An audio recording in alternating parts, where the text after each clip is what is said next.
Kalau kita bicara infrastruktur, tadi sudah disampaikan juga, alhamdulillah kita lihat banyak pembangunan infrastruktur besar di zaman pemerintahan sekarang ini. Kita ambil contoh pembangunan jalan, tadi juga disampaikan pembangunan jalan.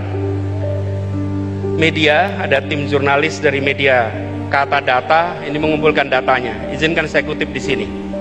Pemerintahan kali ini berhasil membangun jalan tol terpanjang dibandingkan periode-periode sebelumnya. 63% dari seluruh jalan tol berbayar yang ada di Indonesia itu dibangun di era pemerintahan sekarang.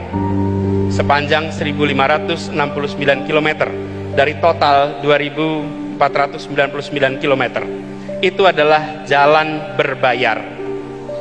Sedangkan jalan yang tak berbayar, yang digunakan oleh semua secara gratis, yang menghubungkan mobilitas penduduk dari sudut-sudut desa ke perkotaan, yang membawa produk-produk pertanian, produk perkebunan, produk perikanan dari sentra-sentra tempat mereka dihasilkan ke wilayah-wilayah pasar, baik jalan nasional, jalan provinsi ataupun jalan kabupaten, terbangun 19.000 km di pemerintahan ini.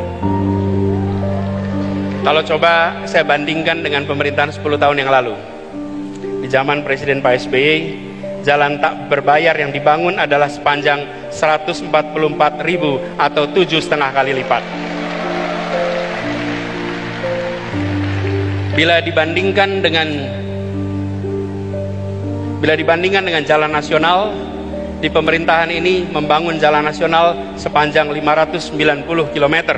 Di era 10 tahun sebelumnya 11.800 km. 20 kali lipat. Kita belum bicara mutu, kita belum bicara standar dan lain-lain, kita bicara panjangnya. Kedua infrastruktur ini jelas diperlukan sama-sama. Tapi yang perlu kita perhatikan di sini adalah bahwa keberpihakan ketika bicara institusi ekonomi memberikan kesetaraan kesempatan kepada semuanya.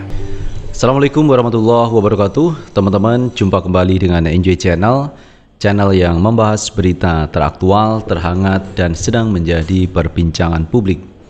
Sahabat Enjoy Channel, kali ini yang akan kita bahas mengenai Pak Anies Baswedan yang beberapa kali mengkritisi kebijakan dari Presiden sekarang, yaitu Presiden Jokowi. Secara langsung atau tidak langsung, Pak Anies sering mengkritisi itu. Nah, kali ini teman, Pak Anies mengkritisi terkait korupsi, terkait penegakan hukum, yang dilihat Pak Anies ini adalah sebagai penegakan hukum yang tajam ke bawah, tumpul ke atas. Tetapi ada jawaban juga dari politisi PDIP yang mengatakan dia akan pilih Anies Baswedan di Pilpres 2024 jika mampu memberikan rumusan terkait pencegahan korupsi yang ada di Indonesia. Jadi gayung pun bersambut teman-teman, Pak Anies mengkritisi, dan dari pihak pemerintah, yaitu dari koalisinya pemerintah, yaitu dari PDIP, ini menjawab terkait kritikan yang disampaikan Anies Baswedan. Menarik teman-teman, keberanian Pak Anies Baswedan mulai mengkritisi kebijakan dari pemerintah Jokowi. Bahkan kemarin Pak Anies membandingkan pembangunan jalan raya di era SBY dan di era Pak Jokowi.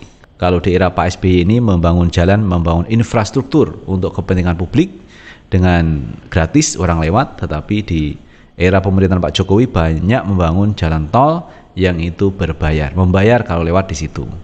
Jadi itu teman, komparasi antara pembangunan infrastruktur jalan di era SBY dan di era Pak Jokowi.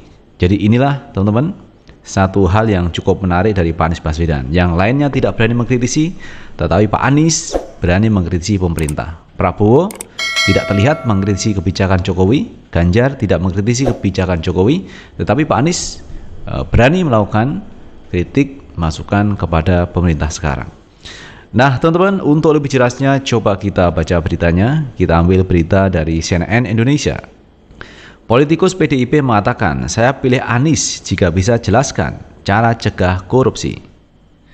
Sekretaris Tim Koordinasi Relawan Pemenangan Pilpres PDIP, Dedi Yefris Sitorus mengaku akan memilih Anies Baswedan di Pilpres 2024 jika mampu menjelaskan cara mencegah korupsi saat menjabat sebagai presiden.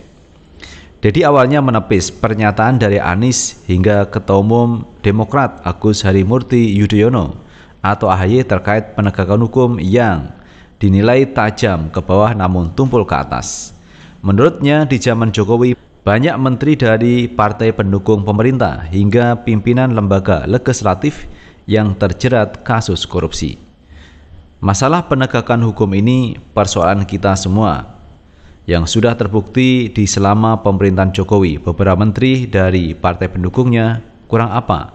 Mahkamah Agung, Wakil Ketua DPD, Ketua DPR, kurang apa? Apalagi bukti sama kalian ini tajam ke atas, kata Deddy dalam acara Political Show di CNN Indonesia pada Senin 22 Mei 2023 malam.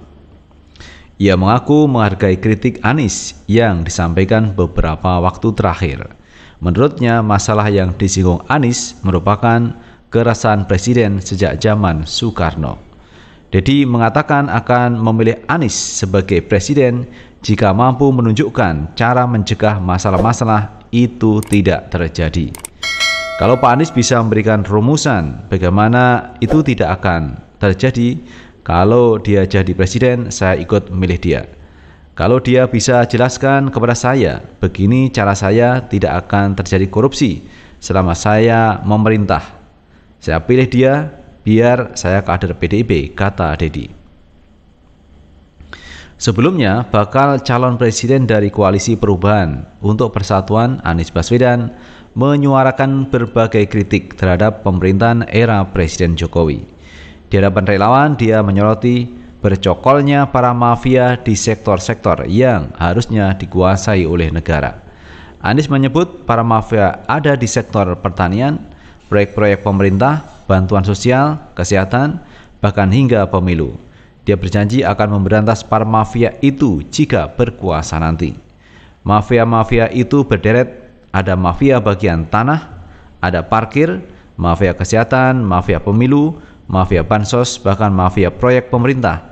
Ya, termasuk mafia BTS itu, kata Anies dalam temu akbar kebangsaan pada Minggu 21 Mei 2023. Mantan Gubernur DKI Jakarta itu meminta hukum harus tegak, bukan hanya ke bawah masyarakat, namun juga ke seluruh elemen masyarakat. Tunjukkan hukum bukan hanya tegak di bawah, tapi juga ke atas. Bukan saja dilawan, tapi juga dikawan. Hukum tegak untuk semuanya.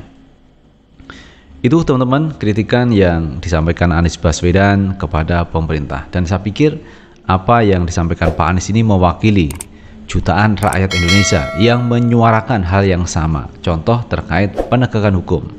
Jadi hukum itu jangan hanya tajam ke bawah kepada orang yang tidak mampu, tetapi tumpul ke atas. Nah, yang diminta oleh Pak Anies adalah bahwa hukum itu tajam ke atas, juga tajam ke bawah ke seluruh elemen masyarakat. Dan saya pikir semua akan sepakat dengan itu. Kemudian ada sorotan lagi, penegakan hukum itu jangan hanya kepada lawan, tetapi juga kawan sendiri. Kalau bersalah harus diproses hukum. Apalagi kemarin ada undang-undang ITE yang banyak menjerat para pengkritik pemerintah. Nah, ini dijerat habis-habisan. Sementara mereka yang pendukung pemerintah ketika dilaporkan, nah ini kurang ada respon yang signifikan. Akan berbeda kalau yang melakukan itu adalah mereka yang selama ini beroposisi. Jadi yang diminta Pak Anies benar bahwa hukum harus ditegakkan, baik untuk kawan ataupun untuk lawan. Makanya teman, jargon yang disampaikan Pak Anies maupun dari AHY itu adalah perubahan dan perbaikan. Jadi merubah sesuatu yang kurang benar kemudian diperbaiki sehingga menjadi keadilan dan kebenaran. Itu yang disuarakan oleh pihak Pak Anies maupun AHY. Karena itu memang Pak Anies Baswedan maupun AHY diidolakan untuk bisa maju di 2024 sebagai pasangan calon presiden dan wakil presiden. Karena sampai hari ini Pak Anies juga belum menentukan sikapnya, siapa yang akan menjadi calon wakilnya di 2024 nanti. Kalau kita lihat teman-teman, AHY sama Anies ini chemistry-nya juga luar biasa. Dan saya pikir cocok untuk mendampingi Pak Anies di 2024. Tapi di luar sana teman, banyak pihak yang menginginkan bahwa wakilnya Pak Anies harus mampu meraup suara sebanyak-banyaknya di 2024. Jadi di luar koalisi ini kalau bisa ada sosok yang bisa merangkul banyak pihak dan bisa mendulang suara. Kemarin ada wacana Pak Anies ini supaya bisa maju dengan Khofifah. Ada juga suara yang mengatakan Pak Anies ini disandingkan dengan Ridwan Kamil atau Sandiaga Uno dan sebagainya. Tetapi sampai hari ini juga belum clear siapa calon wakil Presiden Anies di 2024.